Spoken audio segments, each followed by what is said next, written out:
Now, world sprint hurdles champion Omar Mcleod will defend his title at next year's World Championships in Qatar under the guidance of a new coach.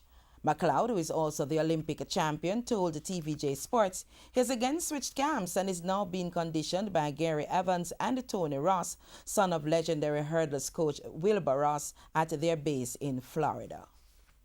Going to be a strong year. I'm in a better environment, in my opinion. Better coaches. I've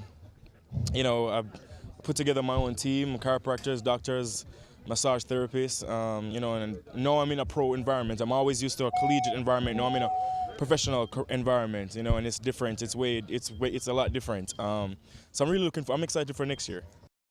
Mcleod struggled to maintain his 2016 and 17 form during 2018, a situation he blames on being plagued with recurrent 2018 was, learning experience. Wasn't my best year.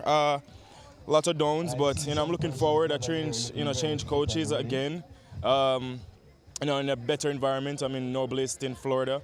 So I'm looking forward to London, not London, but Doha, and defending my title. Meanwhile, Mcleod, the reigning National Sportsman of the Year, was honored at Sunday's CBUWI 5K. The former Manchester High and the Kingston College star was elated about the recognition. Coming back home and getting honors back home, it's just always a reminder that I'm doing something great, and I'm whatever, when it comes to giving back and the kids, I'm done with that, so I flew in just for this event, and I'm really grateful for the opportunity, and I'm really happy to be here.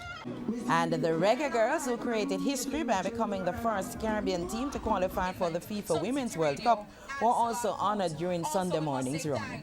And the Reggae Girls have given a sense of belief that the whole country has been waiting for.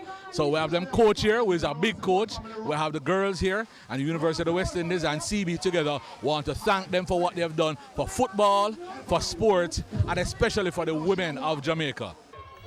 And Kellyanne Beckford of GC Foster College took the overall female section of the 5K, clocking 19 minutes and 25 seconds. Arita Martin of Rainforest Seafood was second in 20 minutes and 26 seconds, with Beckford's teammate clocking 20 minutes and 56 seconds for third. GC Foster College was a double winner on the day, with the consistent Garfield Gordon taking the men's section in 15 minutes and 1 second. The University of Technology took the next two spots, with Shane Buchanan clocking 15 minutes and 46 seconds for second, and his teammate Thelitio Green third in 16 minutes and 5 seconds.